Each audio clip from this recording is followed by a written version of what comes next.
Well, good evening, friends, and welcome back. Cumberland Outdoorsman out here at my shooting range, checking my muzzleloader to make sure that it's on target and still sighted in from last year. I went ahead and charged this muzzleloader, and I'm getting ready to drive this bullet home.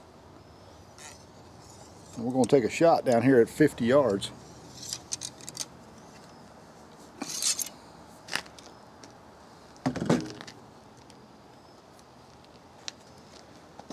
But before I do, I'm going to put some earplugs in, and we'll see where this Hornady SST will land on the target.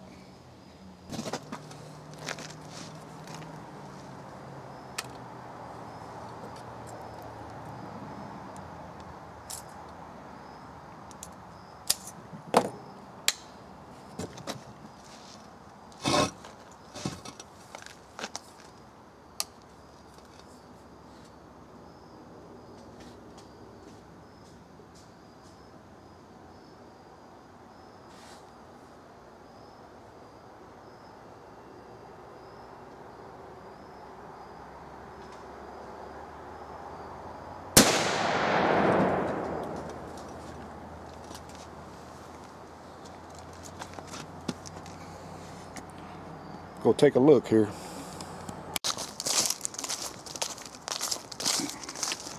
Well, it looks like I knocked the target down, but I'm really curious to see if the gun is still on, so that hopefully whenever I get a shot at a deer,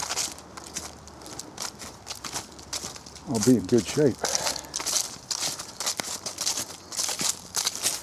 All right. Yep, that's right about where I want it. Can't complain about that. Okay, another one of the muzzle loaders that I'm sighting in today is this CVA Apollo. This belongs to a friend of mine that works with me, and he's never gone muzzleloader hunting for deer before, so he had this one here on hand that he got at a real bargain. The problem was that the breech plug in here was stuck, and I was able to get the old breech plug out, and we converted it over from percussion caps to musket caps. Musket caps give you quite a bit more fire, and that's the breech plug that we have in here now, is a musket cap breech plug. And I've got it pretty well sighted in down here at 50 yards. Last night I came out here and shot it and got it on target. I drilled and tapped for a scope mount here.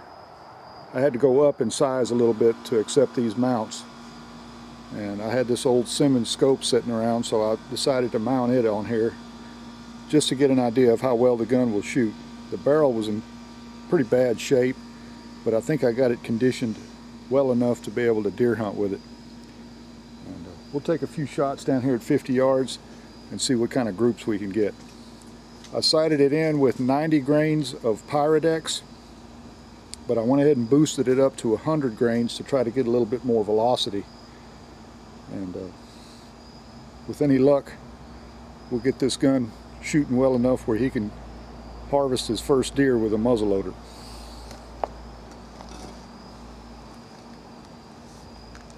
These are the percussion caps I was talking about. These are actually musket caps. They're percussion caps, but they're larger than regular number 11 or number 10 percussion caps. And I'll show you here what they look like. There you can see they're quite a bit bigger. And they have more of the fulminate ignition compound at the bottom that will throw a hotter flame, a bigger flame, for more positive ignition. Shouldn't have any problems anyway, that being an inline. And I've used these on side lock muzzle loaders before, and they really are quite an improvement over regular percussion caps. But it's, you know, your choice, whatever you want to use. We went with this because we just happened to have a musket cap breech plug to fit this gun. So let's go ahead and take our first shot here. One thing I like about this gun, I should mention, since I'm kind of featuring this gun in this video, is that it has an automatic safety here. When you pull the bolt back, it automatically engages the safety. Before each shot, you have to physically disengage the safety into the fire position. So we'll go ahead and put it back on safe. And take a shot here.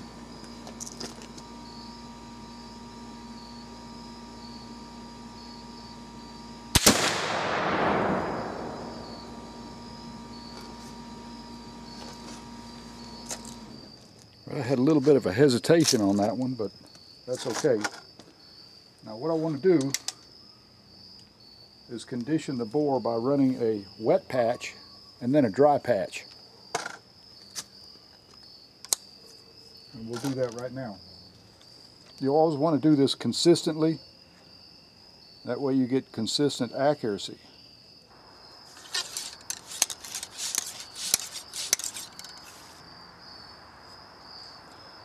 I do this no matter what type of powder I'm using, whether I'm using black powder, Pyrodex, 777, or Blackhorn 209. I always run a wet patch and then I run a dry patch before I reload.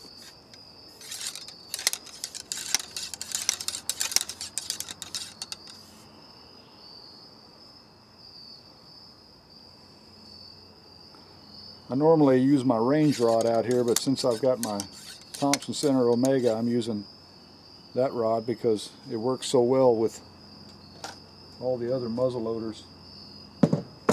Now what I want to do is pop a cap through here. Since I used a wet patch, there might be a little bit of moisture at the bottom. We want to blow that out.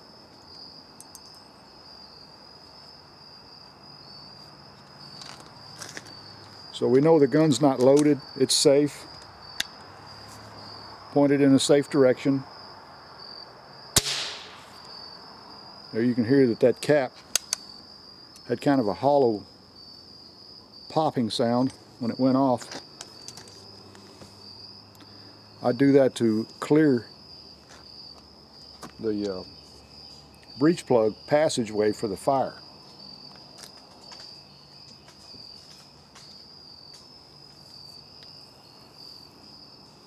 Okay, 100 grains of Pyrodex.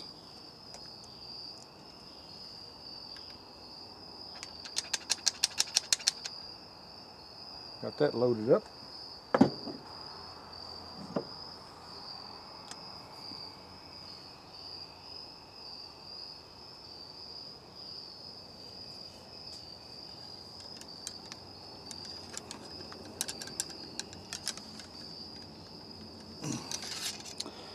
All right, that's pretty well seated on the powder charge. Go ahead and take another shot and see where this one lands.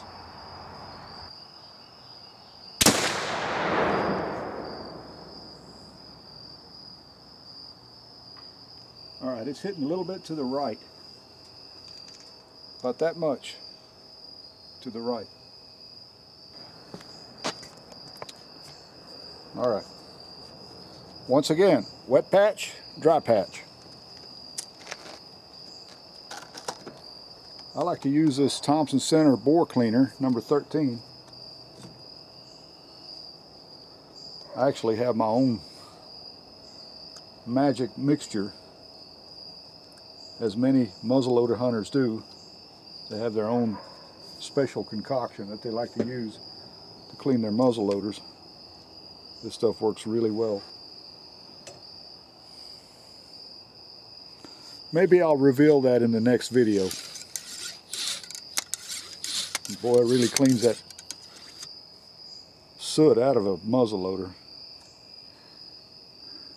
That's the wet patch. It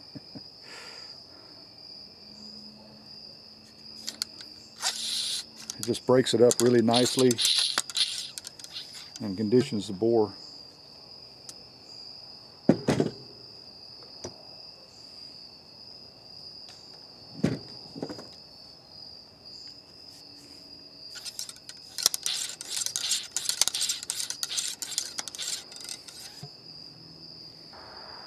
One safety tip I can give you, and I know I've covered this in other muzzleloader videos, whenever you load your muzzleloader, never put your face directly over the barrel. I know you have to load it from the muzzle end, but don't have the barrel pointed towards your face, you know.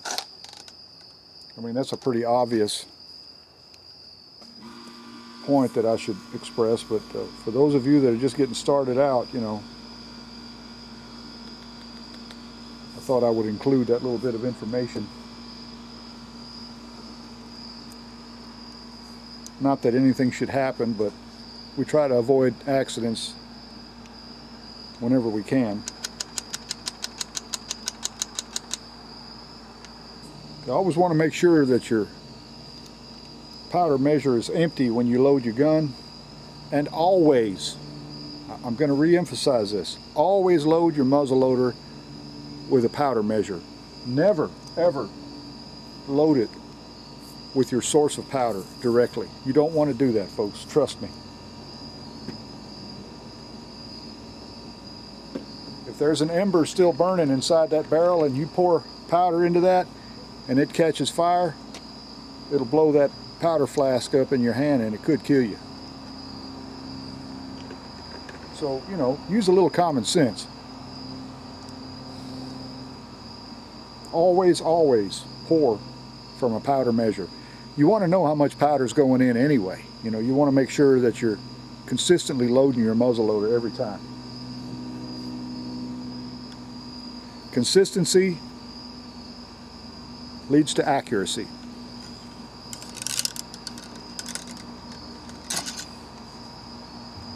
All right, let's take another shot and see where this one lands.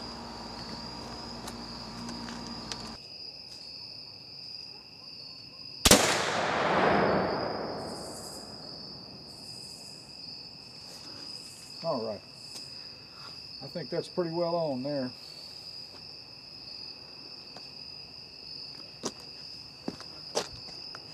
We'll run down here and grab this target and we'll see what kind of results we got. Well guys, there's the target. This is the shot I made yesterday using 90 grains of Pyrodex with that 250 grain Hornady SST. And then today we switched over to 100 grains to get a little more velocity, and the gun's shooting more to the right. Those were 3 shots right there that I made, 1, 2, 3, and they all clustered together within an inch of each other. And then I moved the sights over, and I think I got it just a little bit too far, but that was my last shot right there. Still well within the vitals of a deer at that distance, but we want to get it right on the money. So I'll move it over 2 clicks to the right, and that should get it right on the money. And that should have my friend ready to go deer hunting with his CVA Apollo. Sorry about the low light condition. The days are getting shorter. That means that deer season is definitely here. I mean, bow hunting is well underway, the bow season. And so far I haven't had any luck. I've had a few encounters, but nothing too dramatic. But the muzzleloader season's coming up in just a couple of weeks, and right now is the time to get ready, folks. So if you want to get out there and hunt deer with a muzzleloader, trust me, the first part of the season during muzzleloader is the best time to be in the woods if you want to harvest a big mature whitetail. That's the time to be out there. You know, if you got a good cold front coming through and you hunt behind that cold front and the weather's good, your odds are way up, believe me. If you're in a good area where there's lots of deer, them bucks are going to be out chasing them does, and you'll see a lot of action. So if you haven't tried it yet, give muzzleloader hunting a try.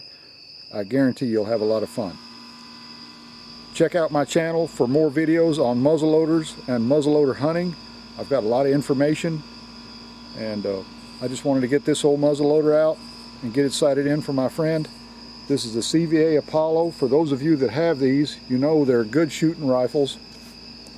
This one's in 50 caliber, and I'm sure they came in other calibers too, but I would say the 50 caliber was probably the most popular.